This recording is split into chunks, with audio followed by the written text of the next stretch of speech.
Welcome to another episode of Angels, Positivity and Love. Incredible experts the world over, amazing insights.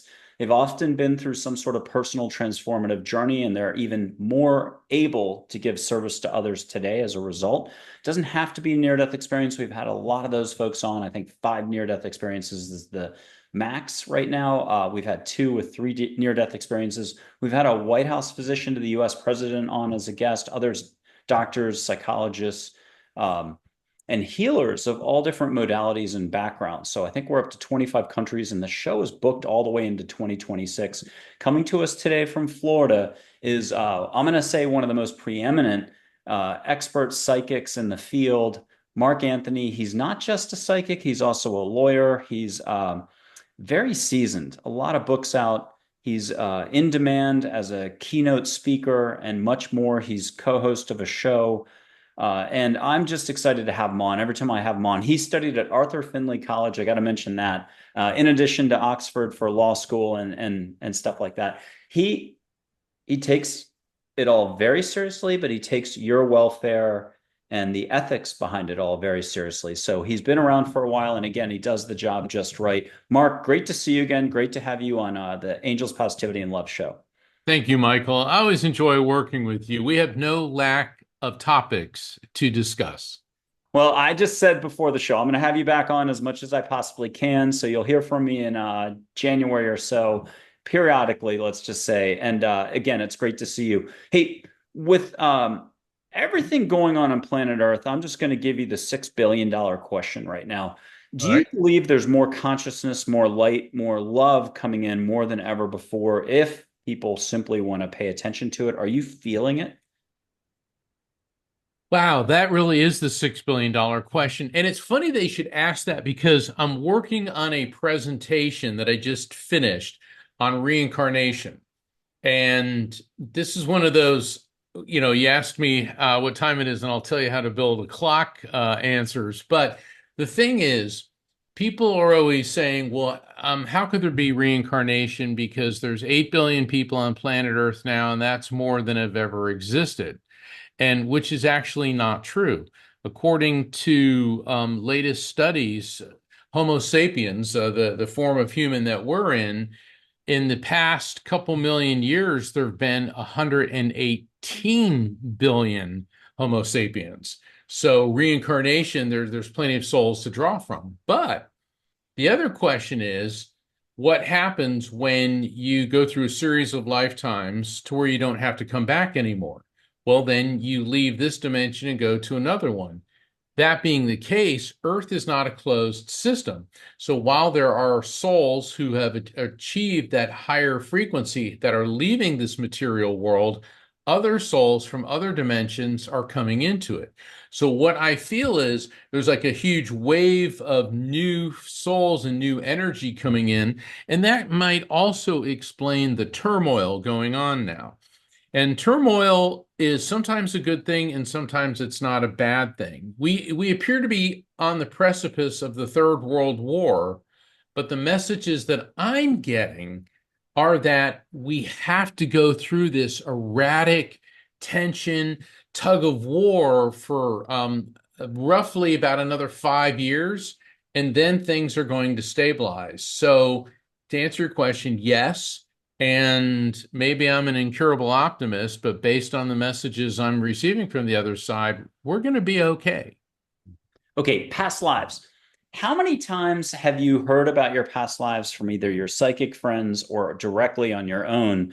And can you count them on like one hand? Is it more like you've been here 40 times before? This definitely isn't your first rodeo. How do you want to describe all this? That's also a very interesting topic. I've always believed in reincarnation, and the more that I study it, and it's making so much more sense to me. And I have all these memories and I have these dreams of places that I've not been or not been in this world. There's certain time periods, certain cultures that I key into. Some are not very conventional. And I was at a seminar. Do you remember Sylvia Browne, the very controversial medium? And Sylvia Browne, for those of you who may not be familiar with her, she was on TV all the time, and she was a very cut to the bone psychic. I mean, people ask her questions, and she could be very cutting. And there was a lot of controversy surrounding her, but she did a past life regression class that I was in, and did a past life regression with me. And all of a sudden, I found myself as a little boy splashing around in water, just not quite up to my waist.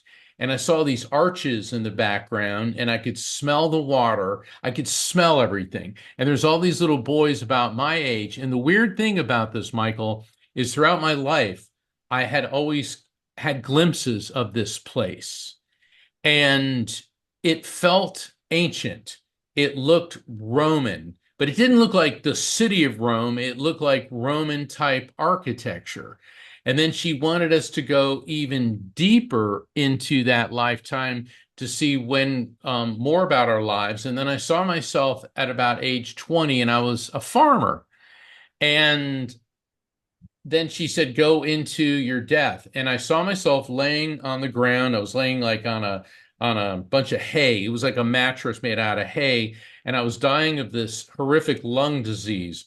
And the interesting thing is the point of the one of the points of the past life regression therapy, the PLR, was to address health problems. I've always been plagued by upper respiratory issues. That's my Achilles heel. That's why when I'm on tour, I tell people, don't hug me. Don't, and it's not that I'm being rude. It's just that from day one, and I saw myself, I was 21 years old. I was dying. And my mother from this life was my mother in that life. And I recognized my sister and my brother and another sibling that I don't have in this life were there. And the whole time I kept hearing Narbo, Narbo, Narbo. And I'm like, Narbo? So it was over, and I got back home, and I'm like, Narbo, I wonder if that was my name. So I start doing an internet search of Narbo, and I'm like, oh my God. The modern city of France, in southern France on the Mediterranean, Narbonne, was founded by the Romans in I think 181 or 118 BC, and it was called Narbo. And I started looking at it, and all my heart like almost stopped. Those arches that I saw the ruins of their ancient baths, except when I saw them in the meditation, they looked new as opposed to the ruins. And I felt this immediate connection. And so that, I mean, and I've done other past life regressions, but that one just really packed a punch because number one, yes, I am well versed in ancient history and in cultural studies, but I do have to admit I did not know about Narbo. Okay, normally when you study ancient Rome, Rome, Athens, Alexandria, the big cities. Not, this is like the South Bend, Indiana of the Roman Empire. You know what I mean? It's just like an important town, but not a huge big deal. And so why would I think that I was a farmer?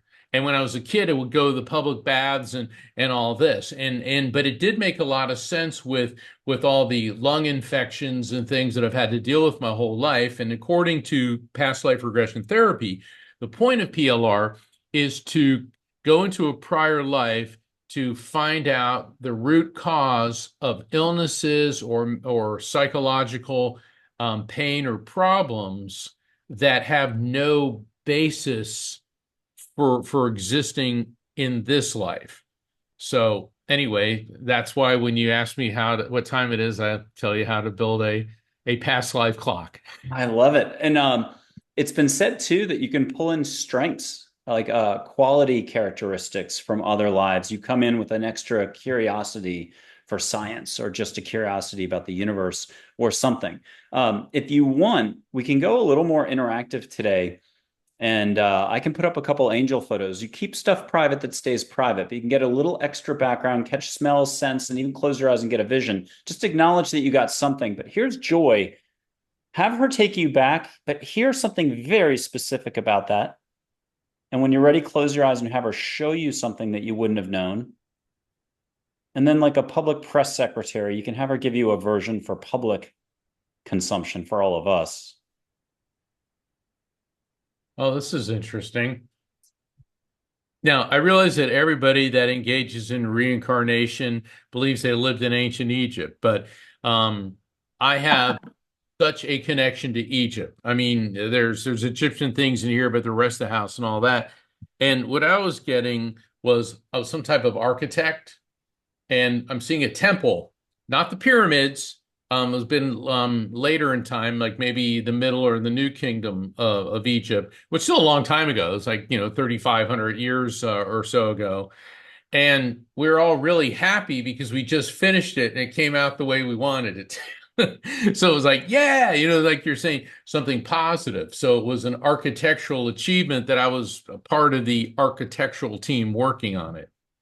Ooh, okay. And I've got an angel named Charlotte, and she's got ties to ancient Egypt. Might have helped bring compassion to the Egyptians for the more recent ancient Egypt. Here's Charlotte. You can catch an ancient Egyptian incense come into the room. Only a few hundred people have done that, and I know it's been thousands of years, so this should be new. And she might have been Nefertiti, if it's okay to put it that way. Plenty of people have seen her that way when they close their eyes, so we'll just leave it at that. That's up for you and her to experience. But have her show you an extra layer. She's really good at past life reveals. And here, one strength, but if you don't mind getting a few words on the lungs, and if that's something that angels can alter in your path, so you no longer view it as anything of substance.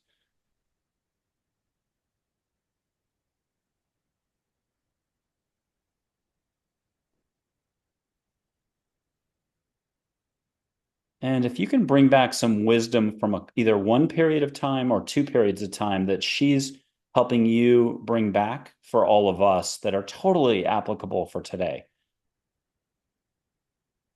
This is going to sound really weird and something I didn't even anticipate.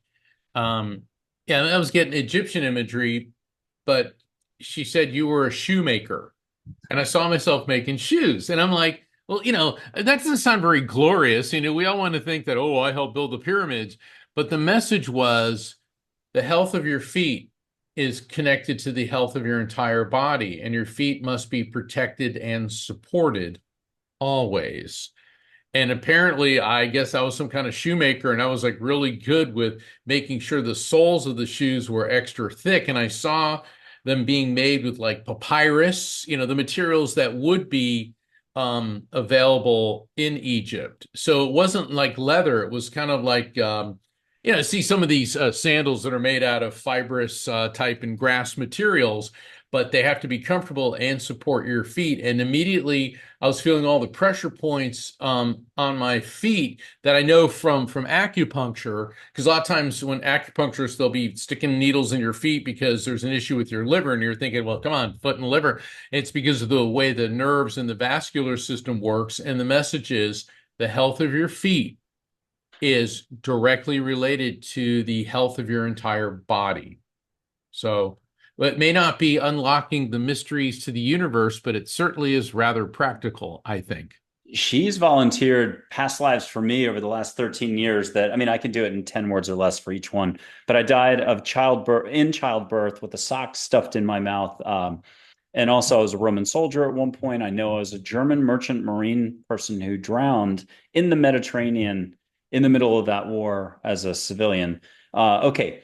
I'm going to put up one more angel for you to put a broader context for something. You're going to just get a Pacific princess, a soft-spoken professor, light waves of energy, and water min.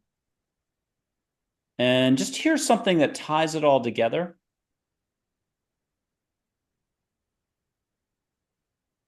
And hear one of your strengths that you've pulled from a very specific past lifetime.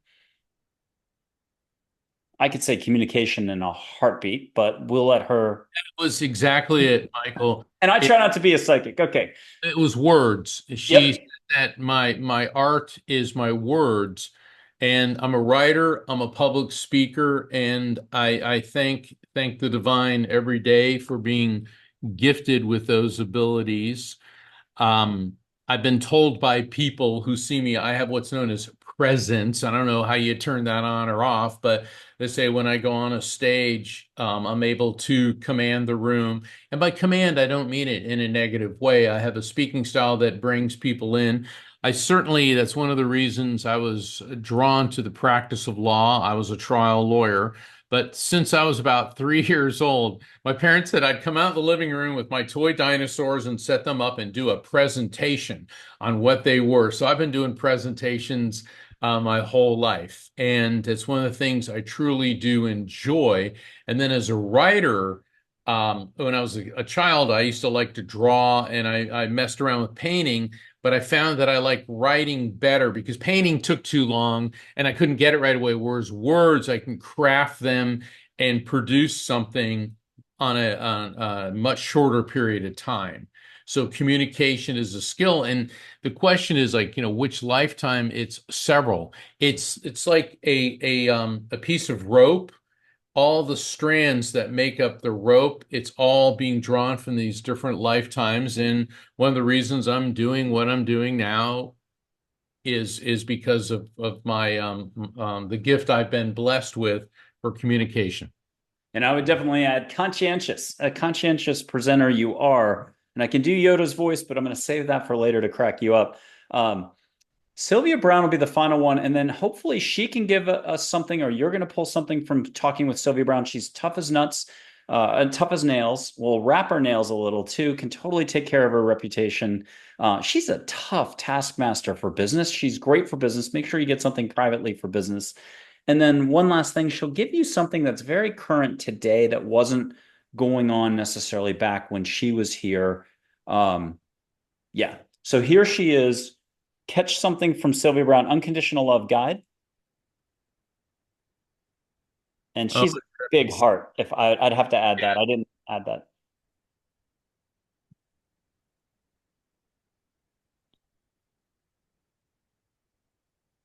yeah. Her message is you have to be tough, but it's got to be about love. And I remember when I met her, she looked at me and said, "You're a healer, and it's time you embrace your abilities." And she said, your mother's around you and wants you to embrace your abilities. And that's very significant because I met Sylvia Browne about 8 months after my mother had passed. And I knew that I was a medium. I've been one since I was a child, but yeah, I was running a law firm at the time and going around saying, I see dead people wasn't exactly engendering me to the legal profession. But Sylvia told me that I was a healer and it was time, according to the spirit of my mother, to embrace my abilities. And I also heard from her, she said, I was right. And she was right because after that, and she was so funny. I mean, there were people who would come up and ask really ridiculous questions of her. One guy, he was walking up to her and he ran into a chair on the way, and he said, "Oh, will I find a true love?" And she said, "I doubt you can find your way back to your table." I mean, she could be kind of cutting, and some lady was going like, "I want to know what happened to my cat." She goes, "It ran away." So she was like really point blank. But then there were other people, like when she got to me, she gave me very deep messages. Because a lot of people are like, "What's my totem? What's my guide's name?" And I could see that she was getting frustrated with these ridiculous questions because what does it matter what your totem is and how can she tell you that? Maybe she can, but that's more the type of thing. A totem is an animal spirit. People could call it a familiar, like witches have a familiar like a cat or something. And Harry Potter, they all have their owl or rat or cat or whatever. But the thing is, we have a number of spirits that work with us. And according to people who believe in the totems, some of those are nature spirits, which would be animals. But it's better for a person through meditation to ask, what is my totem, than to go to an external source to tell you what your totem is. You just led us into the next one. Like everything's within. And if you would just relax and do a little, at least breathing to pump the brakes on all the thinking that's going on the neck and above. Talk to us about this. What's available to us if we would just pay attention more? That's a really good question. I was at a consciousness conference, and one of the people said, "Well, what's your position on hallucinogenics to expand your consciousness?" And I said, "I disagree with that." I said, "You don't need to be taking psilocybin or peyote or LSD." And she got very defensive and very angry. Well, we can agree to disagree. And she's going through this whole thing. And we have everything that we need within us. And I do know, and some of my colleagues will disagree, and you may have had some of them on your shows, that hallucinogenics are not necessary. I think hallucinogenics are dangerous. Even in mild doses, they put a tremendous physical strain on your central nervous system, your body, your GI tract. It changes how your brain processes information. People say, I could smell color, I could see sound. And according to the skeptical scientists, they're saying what it's doing is diverting your pathways. Basically, it's screwing up how your brain processes things. Other people feel that through that, you'll receive spiritual insights. Um, I believe that you don't need a drug to open you spiritually. It's meditation. And Michael, you're very good about the meditation. Like you're doing these mini meditations, breathe through your mouth, look at this picture, let your mind go, what immediately comes to you. And your technique is very good because it's not like, well, think about what they're telling you. It's no, don't think, feel. It's what hits you, then you say it, and then after that, then you can analyze it. And I think that when you pray and when you meditate, you're able to access those deeper recesses in your brain, and you don't need a foreign substance in there. One of the people I always admired was George Harrison, Mhm. known as being the lead guitarist for the Beatles, but also a very, very spiritual man. And I saw an interview with him, and they were talking about LSD. And of course, you think of the Beatles, oh, they're all dropping acid. Well, sure, at a period of time when they're doing an album like Sergeant Pepper's, which was psychedelic rock. But he said, yeah, we were doing acid. He goes, and then I was looking at LSD through a microscope and it looked like a rope with all these spiny things coming out of it. He says, there is no way I'm putting that in my brain anymore. And it's interesting when you hear somebody that's associated with psychedelic rock and roll to say that I don't need that. And instead he advocated meditation. And so I agree with the late George Harrison in that regard. Well, I tried to look up Maharaji because they hung out with him, and I get all my recently living in the last 50 years gurus mixed up because there's like 28 more deity-like figures in India. I do have two figures I'll put up for you, Ananda Mayama, and we'll do like Yogananda or Yeah, Krishnamurti or Ganesh. But Ananda Mayama is a sweetie, and she can add something that you'll be able to go on for another mini chapter here. And she's just total love. If anybody wants to put their hand up at home, breathe through your mouth a little more. And if you really need help, it's like having a cup of tea. Set your intent. Just be like, universe angels, get me out of my head into my heart. Help me have the best cup of tea in the world. Think elf, but instead of coffee, it's the best cup of tea in the world. And you can start catching India flowers, the highest vibration of the highest, coolest jungle in India. Hear the temple in the background. Get incense floating in the air. And if anybody wants to go crazy, get Sanskrit geometric symbols of golden light coming around you that have significance. And if anyone's really running with it, go for the unstruck bell or Om or equivalent from the Hindu tradition. very nice. And then, okay, so from all that, you should be able to go, I don't know how to say it, extrapolate more. The recurring message I got was invite love, invite love. Now that's real easy because oh yeah, love and light. But when she said invite love, she also explained that love is not about control. And when she said invite love, that doesn't mean somebody that you're physically attracted to, because people confuse love with lust. You look at somebody that you find very physically attractive, you think, I love that person. It's like, no, you don't. You're physically attracted. Love, there's no love at first sight. There's maybe a connection at first sight. And she said it's important to know the distinction because people who confuse lust and love can oftentimes or very often fall into the clutches of a predator. And so by being discerning about that, you are able to avoid that and then find what the true love and the love, it may come from another person. It may be a love for yourself, a love for nature, a love for light, a love for just not worrying. And that was a big part, like not worrying. And you think about it, worry, anxiety, fear, it just pulls the joy right out of us. But when you replace it with love, like I just love sitting here listening to the ocean or watching the sun through the leaves. So that's what she meant by invite love. Okay. I can't think of a better cable channel, so I'm kind of failing here. But if the Discovery Channel called you and said, hey, we need you in half an hour to take us to our happy place on air and help everyone just get to their heart. And I'll do a quick thing from, I think Angel said in 2014, you can be happy now in this very moment without a single reason. So with that as the theme, can you describe your happy place? Is it a beach somewhere, your mind's eye? How do you do it? Can you take us through that so we can bypass society and what we know? It changes over time, but there's been one recurring place.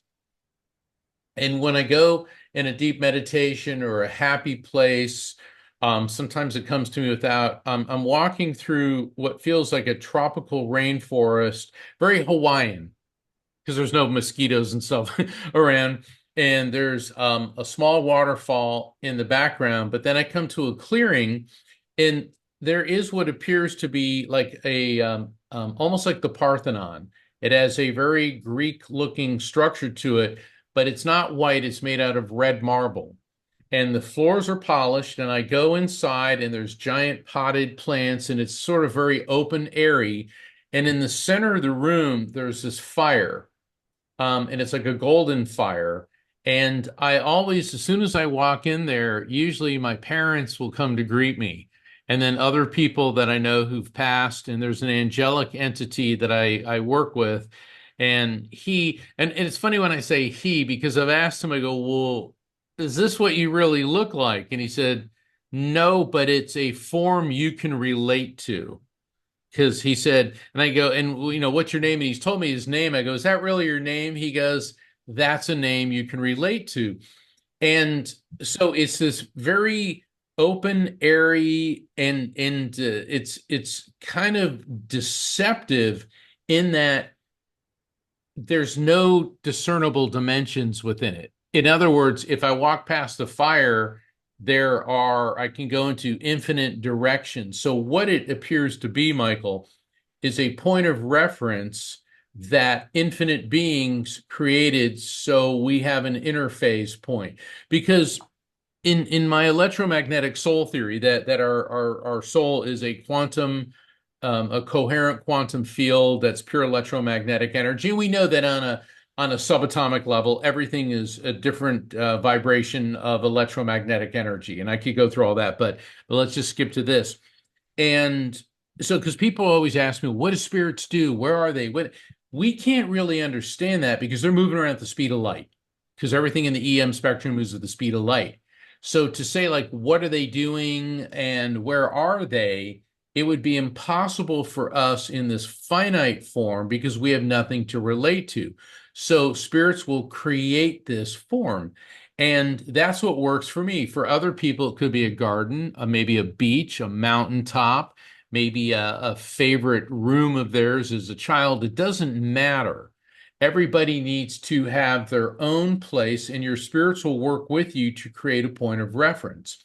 Let me extrapolate this into, I was doing a reading for a woman once, and her parents came through, and her mother was standing on a veranda, and it was very clear in Napa Valley, and she was looking at the rolling hills and the vineyards. And then her father came through, and he's riding a horse in Montana, and there was a little campfire, and he was doing the whole cowboy thing.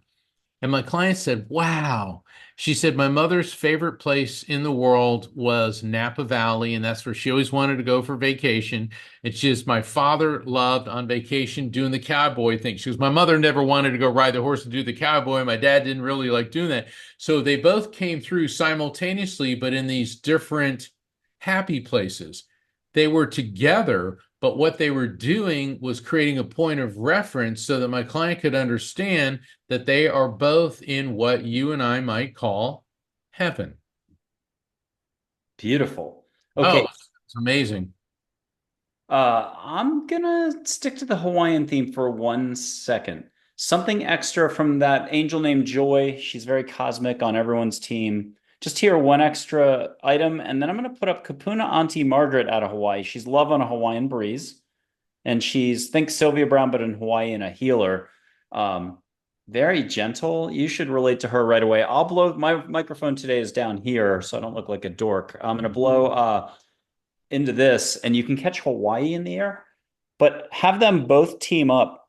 There's Kapuna Auntie Margaret, and she's just again love on a Hawaiian breeze, and catch a little Hawaii, maybe Maui, Kanapali, Kapalua, Wailea. Even get a little sea spritz on the nose and palm fronds rubbing. One more. And the whole love, compassion, and kindness counts. Can you take us there with all of, you've just touched on it? Her message is don't try so hard. And that may sound simplistic, but I think it's actually quite complex. Don't try so hard. That doesn't mean be lazy. That doesn't mean be complacent. I think what it means is do your best, be your best, but don't put so much angst into something that all it does is cause you discord and disharmony. The other thing was, and this is a very Hawaiian concept, is just love nature, a love and appreciation of nature. When she said, "Don't try so hard," it's like some people think, if I can get this job, I'll be happy. If I can get this person to love me, I'll be happy. If I make this amount of money, I'll be happy. And they try so hard, hard, hard to do those things. And does it bring them happiness? Don't try so hard. Your authentic inner self, the being part of you. Can you take that pancake you just talked about, flip it, and talk about the rest of the picture? Because you have some sort of an authentic core. You're really good at describing this. You're tapping into something you can't quite put your finger on, but that's the whole point. Stop the grasping, analyzing, and thinking. And so, Mark, what's your advice about all that? She said, sometimes it's okay not to do anything. In other words, some days if you wake up and feel, I don't feel like doing anything, she said, then don't. Because there's something telling you that you need that free time to kind of reconnect, regenerate. And once again, that doesn't mean sit on the couch and eat potato chips and watch TV for the next 10 years. It means sometimes it's okay not to do anything. And that could be the most profound experience of all. And that reminded me of Yoda. I'm going to put this construction paper up, show my light. You don't have to show me yours on my fingers, but you can ask angels and whoever else to do extra. But I'm going to do Yoda's voice off camera because if I'm doing it right like this moment, I'll get a little shy. I'm going to tell one dad joke first that you hopefully haven't heard. This one's going to be pretty bad, though. What's the only flower found on the human face? Tulips. That's a good one. Someone said iris the other day. I've got a 7-year-old little niece that I'm going to tell her that because that's perfect for a little girl. That's perfect. We'll see if we can work in a Sesame Street joke later. Bert and Ernie, I got one. But I'm just going to do my fingers. It's the thing from Celestine Prophecy, but oh, what's her name? The guest from Arizona said that in the 70s they were already doing this before the movie got made, and in India they do it this way. So here comes Yoda's voice. More importantly, you'll see light flowing between my fingers. Ask the universe to do extra, and then ask for the whole point to be made about no try. And here comes Yoda's voice. Do not There is no try. And just see a little filament of light. Yes. And what color are you seeing? Green. Okay, now, oh, perfect, especially for Yoda. Ask the universe angels and your favorites to come in and make extra. People have gotten hearts, other shapes. It's a reddish purple now. Yay. And ask for a meaning from Joy or whoever your favorites are. Michael, you work closely with like archangels and stuff. Ask them to kick it into gear so that there's kind of a metaphor, allegory. I don't have the right word there. Something, a takeaway that you're like, oh, yeah. Okay, hold on. Oh, interesting.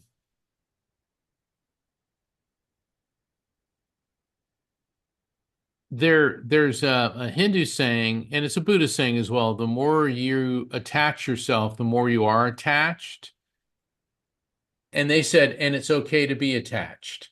Ooh, Ooh, so I've never heard that part of it. I And like that yeah, it's okay to be attached because because then you're removing the attachments. right, and it's you realize what's important to be attached to. Hmm. Because a lot of people say that, oh, money is the root of all evil. If you read the actual passage, it said, for the love of money is the root of all evil. So when you love money, it becomes the master, not the servant, because everybody needs money. I mean, you need money to have a roof over your head, food on the table, security. But when that becomes the sole focus of your life, that's an attachment. So it's okay to be attached to money, but when it becomes what you love, that's a negative attachment. That's kind of what I'm getting from all of that. It's like the more you attach yourself, the more you are attached, but it's okay to be attached. Go New York Jets. Don't go Dolphins this year. Oh boy. Oh boy. I'm kidding. Okay. I did have a question for you. It's coming back right now, which is in the last 5 years, what are you still thanking your lucky stars or daily giving gratitude to for a lesson learned? It might be longer, it might be shorter, it might be a new lesson from last week. What are you just jazzed about that's come into your life and you're still able to remember and have that appreciation for it? With me, it's being more patient with unruly and difficult and rude people. And that's been really hard for me because, number one, I'm of Italian descent. Number two, I was raised Catholic. And number three, I'm a lawyer. And let me, that combination, there's a lot of authoritative DNA in there, and people get nasty with me. And I go into Tony Soprano, Johnny Cochran, Sister Mother Superior attack mode. And the thing is, you got to realize that people oftentimes are angry and unruly. Why? They don't feel well. They're broken.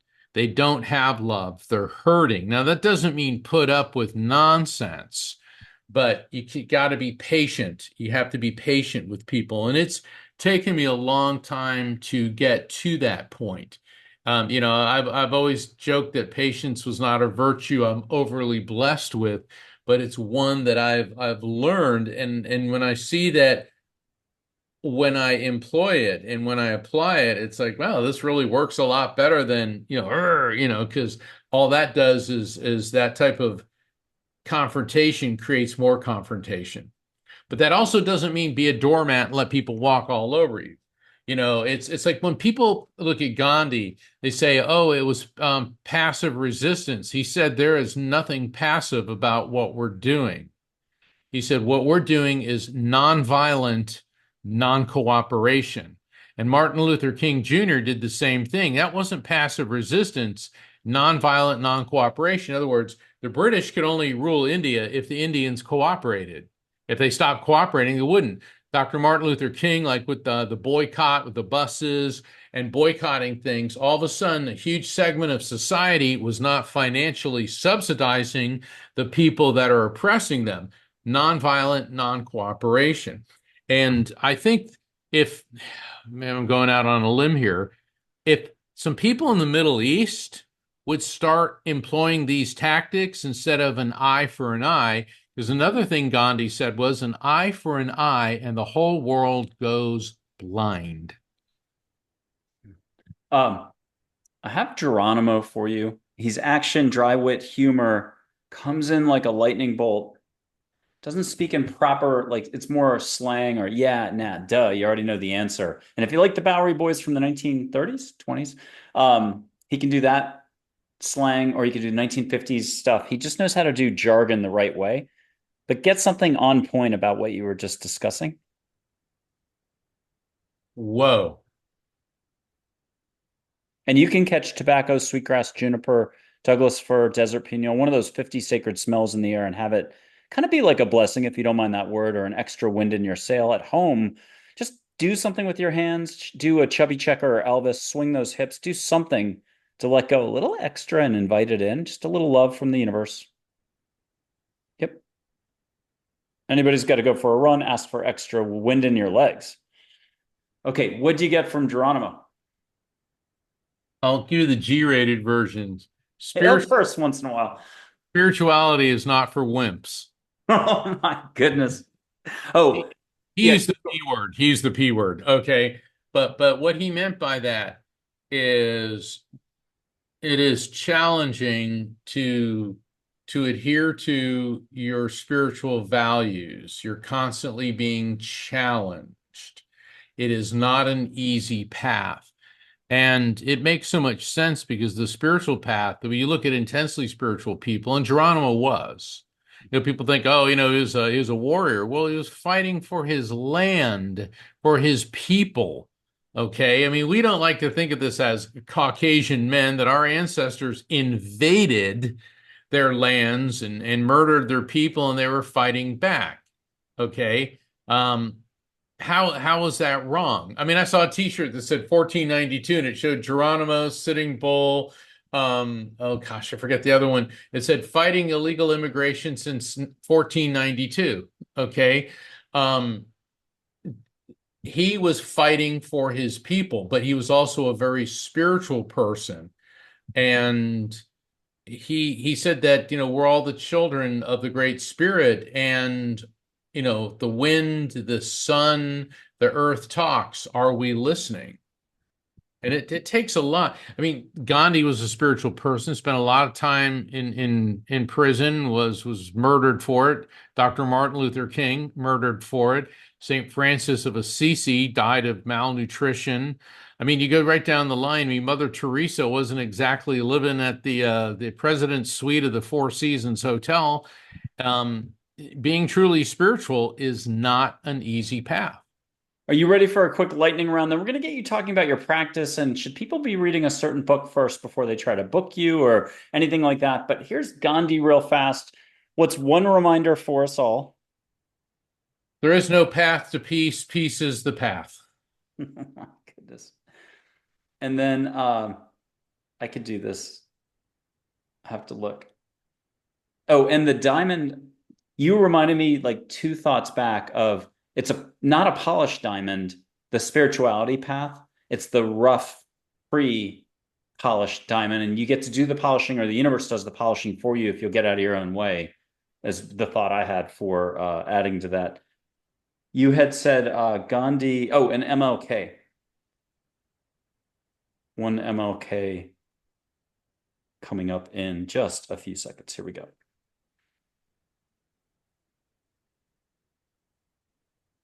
Oh, he said, because they are not listening, they will have to hear it again and again and again.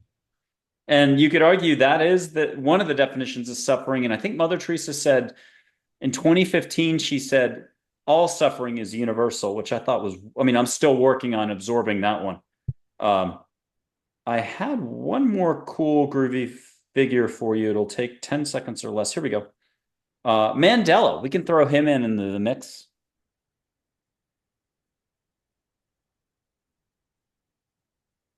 Fascinating. The word I get from him is persistence. Persistence is patience. Patience is persistence. It's a little bit like paddling out for surfing, and yet you didn't choose right. It's not an easy paddle out. You're going to get whacked a little bit. Your duck diving's not the best. The waves are getting bigger. Sometimes you can just go out by the way, let the channel current carry you around, and then you got it easy. But a lot of us don't pay attention and we try paddling, we use up half our energy just to get out. I would argue it's a little bit of that. Okay, if people want to reach you, obviously you've got a website, it's amazing. You've got all the books. Where are you for scheduling, stuff like that? And is there anything they should do to maybe prep a little bit if they want to get more out of the interaction with you, or do you do it all for them and they can just come in and Well, it's tap? kind of all the above. My website is afterlifefrequency.com, just like my latest book, The Afterlife Frequency.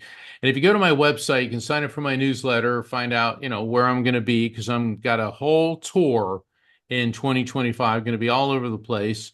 And I do spirit communication events online and in person at these events. Plus, you can sign up for a one-on-one with me. But any of my books, my first book, Never Letting Go, that I wrote for when you're in that shock phase, like the death is new and you don't know which way to turn. It's a guide on the journey through grief. A family member or a friend or Yeah, yeah, and because there's 5 stages of grief according to the late great Dr. Elizabeth Kubler-Ross, but there's 2 phases: shock, which is right when it happens, and you're like, oh my God, oh my God, oh my God.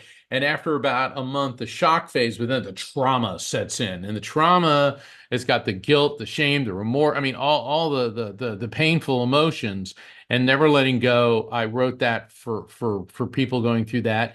Evidence of Eternity starts explaining aspects of spirituality and spirit contact, and has more of a scientific approach to it, which a lot of people really like.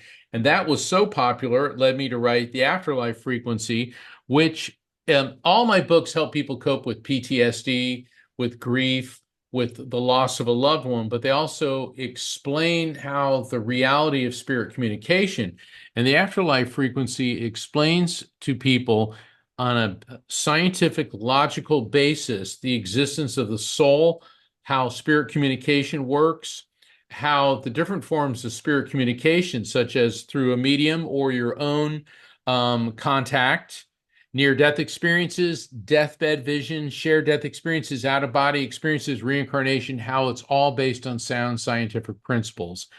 And then, of course, I write for Best Holistic Life magazine every month. And I know that you've had Jana Short, the editor of Best Holistic Life, on the show. Jana Short is a gift to humanity. She is a gift to humanity, like you are, Michael. You're a gift, because there are people out there that, you and Jana have tremendous amount of talents that you could be focusing elsewhere, yet you followed your calling to share spirituality, raising awareness, and posing questions to people that may not necessarily have a readily available answer, but it's they're ones that people need to ask. And in that makes all the difference in the world. So I want to thank you for doing this. oh, thank you. And I do have two more photos, and photos can move. Historical photos can move, and you've done so much training in your career as a psychic, or helping others. Um, the first one's going to be the Big Mary, and I know everyone normally, if you're from Europe, you have to have more of the classic paintings with the heart on the shirt and stuff like that. So picture Mary however you want to picture Mary. But if you could get, I know she said once, like, love is a constant, love is everywhere. Open your eyes to find love. If you'll not just connect with her, get a message about love that's a reminder for us all, you can catch what's it called? Rainbow glitter, like the women cosmetic stuff, the glitter on the face, like a I've seen fan. that. Yeah, a fan caught it at Macy's. You won't have to vacuum later. I won't get a mean note. But here's Mary. Let her smile more, move more in the eyes, and really get like a whoosh. And if you don't mind on this one, sharing a little more. It's so beautiful when I looked into her eyes. The message I got was, there will be peace if everybody in the world treated each other like you treat your mother. I think about it, if you wouldn't do something outrageous in front of your mom, why would you? If you wouldn't say, or if God forbid, you wouldn't raise your hand against your mother, if people would start treating each other with the same respect, that you treat your mother, there'd be peace. I have 10 seconds worth of angels in three sentences. They wrote this in 2014, or I wrote it, but if anyone thinks I wrote this, anyone thinks I said this, you got to be kidding. Angels definitely said it. And this is right what you just said. Compassion for all is life. This is also about acceptance for all. Regard others as yourself, generously and without fixation. Believe in all. And with that, I got one final angel, Isabel. And it's another one of those historical photos. She's wonderful. She's in her calm. We'll leave it at that. She can add to the conversation, but have her reach in. You have such a big, authentic presence and a big heart that you're sharing with everyone. If you guys can go gangbusters, think of the July 4th, the end of it all, when they do all the fireworks. What's that called again? The finale. Yeah, the grand finale thing. Let's have you both kick it into gear for a grand finale. Okay. She said, you have all the tools, the gifts, the abilities within you, no matter who you are. Use them wisely. Use them wisely. And she said, and use them with prudence. Prudence. And that's really cool because I mean, there are some people who are very talented and nothing's worse when they go around me. It's like, do the good work. You don't need to pat yourself on the back. Mm. I've been rippling this whole interview. By that, I mean I'm getting fried up and down on my back when you're talking. It's energy. So bravo, Mark Anthony. Thank you for being on Angels, Positivity, and Love. You're amazing. Can't have you on enough in the future. Thank you again. Thank you, Michael.